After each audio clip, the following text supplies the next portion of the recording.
Hello and welcome to the Colorado Springs Pioneers Museum.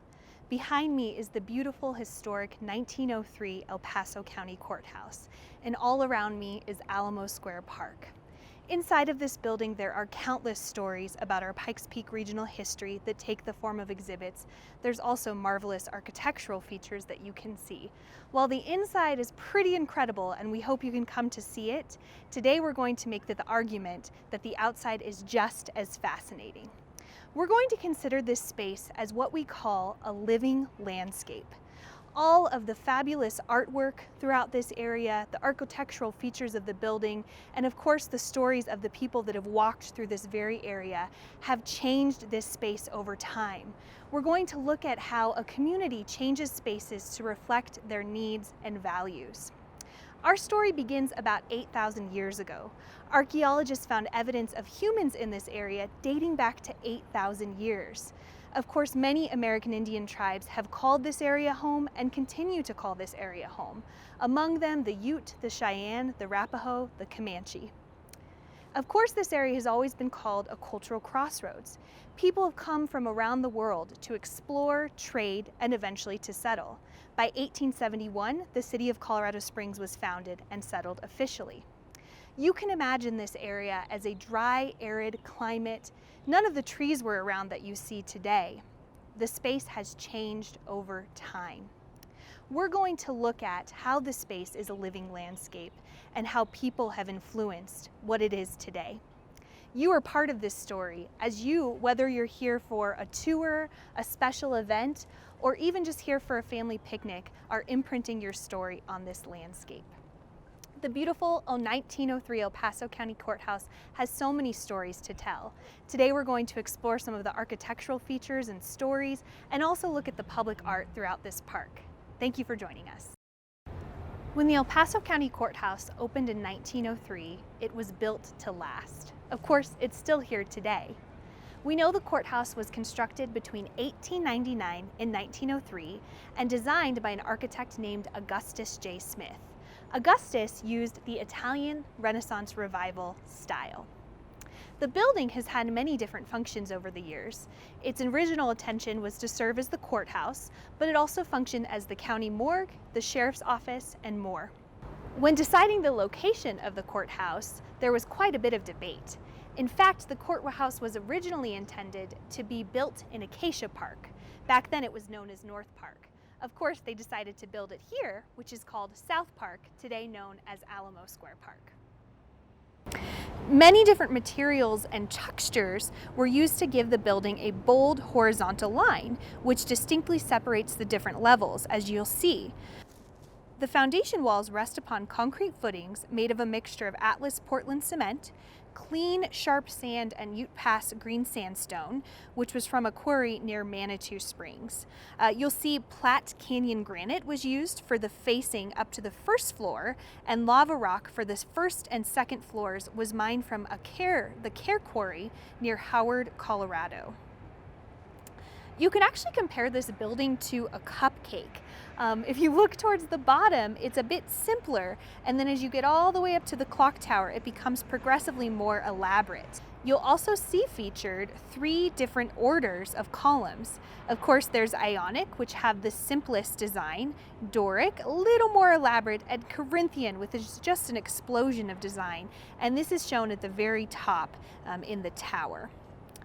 This building functioned as a courthouse from 1903 to 1972, and the Colorado Springs Pioneers Museum moved in 1979 and opened to the public. One of the unique qualities of the Alamo Square Park is the beautiful public art that we're going to see throughout this space. We'll consider how this public art complements the architecture and the exterior of the building when we consider the use of this space throughout time. Welcome to the first sculpture on our tour today. Featured here is The End of an Era. It was created in 1960 by George London of Loveland, Colorado, and it is a bronze, life-size sculpture. The sculpture is a gift from Lieutenant Colonel Chandler W. And his wife, Melita E. Burgeon, who spent 21 years in the military and is a World War II veteran, had trained extensively in military ski troop operations. He had many friends and acquaintances in the 10th Mountain Division, and because of his experiences with the 10th Mountain Division, he decided to dedicate the monument to them and the era in which they lived in. The sculpture here also celebrates the love of the outdoors and ski culture in the region. One of the unique appeals of public art in places like Alamo Square is that the public can interact with them. This sculpture is a great example of that. Thinking It Over, created in 1996 by Betty Cebu of Albuquerque, New Mexico, is a bronze, life-size sculpture. The boy's expression while reading a book here at the museum as he's thinking it over inspires and attracts visitors of all kinds. Sitting waist level, he's accessible to everyone, and with the public, we often see them interacting with this sculpture. Often, the museum staff has found hats placed atop his head or flower wreaths, and we often see children taking photos with the sculpture as well. The courthouse behind me features examples of decorative and practical art. Let's go take a look. Welcome to the south side of the museum. Above me are Native American keystones that are made out of Cotopaxi lava. Based on our research, we believe that these were created by stonemasons Greenlee and Sons in 1903 when the building opened. In total, there are 38, and remarkably, no two are alike. Not only do these keystones serve as artistic additions, they are also architecturally essential. Keystones are found in the middle of arches, and they serve to lock the stones in place that surround them, therefore making arches possible. When this building was created, the main form of transportation was, any guesses? Horses. So just like any business that has people coming, they need to have a place to park, or in this case, stable their mode of transportation. You'll notice along some of our windows, we have these bars. These are to tether your horses so that you can go into the courthouse without having to worry about your horse running away and leaving you behind. There's also these spikes on some of them. These are dull, and they're just there to deter the horse from leaning too far against it and going through the window. So obviously on hot days like today, or when a horse has traveled very far distances, they need water. So we have two identical fountains, one on the north side and this one here on the south side. What I find very interesting about this fountain is it's got this Italian Renaissance aesthetic of a lion. Now, I'm not quite sure that horses need something really pretty to drink out of, but I'm sure the humans thought that it would be a good idea just to continue this Italian Renaissance aesthetic down into the fountain as well. We are now going to explore the central location of this area and how it's ideal for displaying art as well as engaging the community. We're now on the east side of the building, and behind me is Nevada Avenue. Nevada Avenue has always been a very busy street. In fact, it was the busiest street for a long time because it was the only access to Denver before I-25 was built. This has always been a hustling and bustling area. The courthouse is definitely in what we consider the heart of downtown. The location of this building says a lot about its use and its importance to the community. One of my favorite features of this side of the building is this work of art behind me. This is part of the Downtown Partnership's Art on the Street project. This is a mural that was created by an artist named Scotch from Manitou Springs about a year ago. If you look up close, there's all sorts of fabulous features. It's called Maxentius and his defeat of various fruit. So definitely take a closer look at that. We're going to now go on to another work of art created by a Manitou Springs artist and learn about the concept of a pioneer. We're called the Colorado Springs Pioneers Museum, after all. Passersby on Nevada Avenue are often curious about the sculpture featured behind me here. Following the Setting Sun was created in 2001 by Harriet Lee of Manitou Springs, Colorado. The El Paso County Pioneers Association was established in 1896 in order to honor and perpetuate the memory of pioneers featured in the region. They also strove to collect and preserve information relating to the Pikes Peak region's history. While taking a look at the sculpture featured behind me, can you identify any of the stories included in the sculpture? Now we're going to explore the sculpture dedicated to a beloved community leader. Let's go check it out. This sculpture, created in 2004 by Fred Darpino, is crafted in bronze and is life-size. It preserves the story and the generosity of Domenico, or Nick Venetucci, who was a local farmer and was known as the Pumpkin Man. So the title of the name, the Pumpkin Man, has a very interesting story. Before children started coming to his farm to pick out pumpkins, Venetucci would drive down Tejon, and whenever he would spot a child walking along the sidewalk, he would stop, get out, and hand them a free pumpkin. During one of his many times doing this, a teacher noticed him and stopped and asked him if she could take her students to his farm.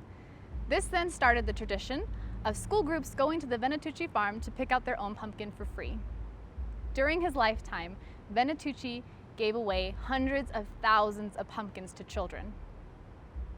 In 2006, the Pikes Peak Community Foundation took over the farm to preserve his legacy, and to this day continue to provide pumpkins to school groups who visit. The next time you come here, try to find if the sports equipment that Venetucci used to use when he would play a professional sport. Not only is public art fun and interactive, but it also challenges us to remember and discuss important stories from the past. The next sculpture we will be visiting honors the contributions of Black pioneers in this region. Welcome to another interactive public art display here at the Colorado Springs Pioneers Museum. Here we have featured Mr. William Seymour. Created in 2002 by Stephanie Huerta of Santa Fe, New Mexico, this is a bronze life-size sculpture. And as you can see here, you can interact with Mr. Seymour. Here I am sitting on the bench with him. Here he has his hat that you can sit next to. This sculpture represents the contributions of Black American pioneers like the Seymour family here in the Pikes Peak region. In the late 1890s, William Seymour and Elizabeth Seymour herded their cattle west and settled in a large tract of land in a Black Forest, which is northeast of Colorado Springs. With the help of their 11 children, William and Elizabeth established a prosperous farm and dairy operation, supplying milk to Maury Creamery and Sinton Dairy. William Seymour is remembered for having been one of the first jurors to have served on the first court case to have ever been tried here at the El Paso County Courthouse, which is where the museum is located today. He is also remembered for helping found St. John's Baptist Church, the first Black church in Colorado Springs. His legacy and influence as a businessman and father left an influential impression on the community and on his 11 children. Although Seymour had no formal education, he encouraged his children to learn and achieve. One of his children became a nurse, one a school principal, and one a builder. His son Matt established the first Black-oriented newspaper in Pueblo, just south of Colorado Springs.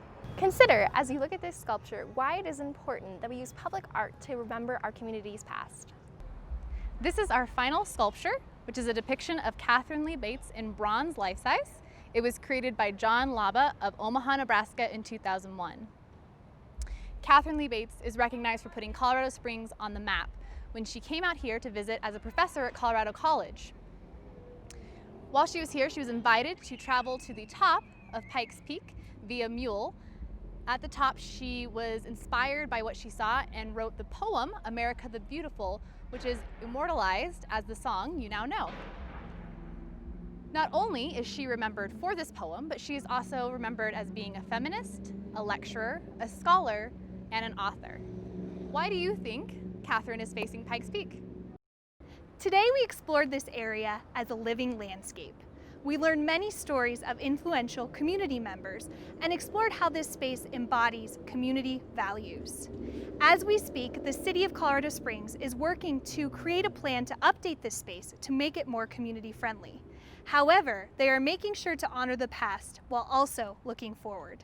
Whether you're a member of this community or visiting from someplace else, we want you to consider what public spaces mean to you. It's fun to imagine what these spaces will look like in the future as ever-changing and living landscapes.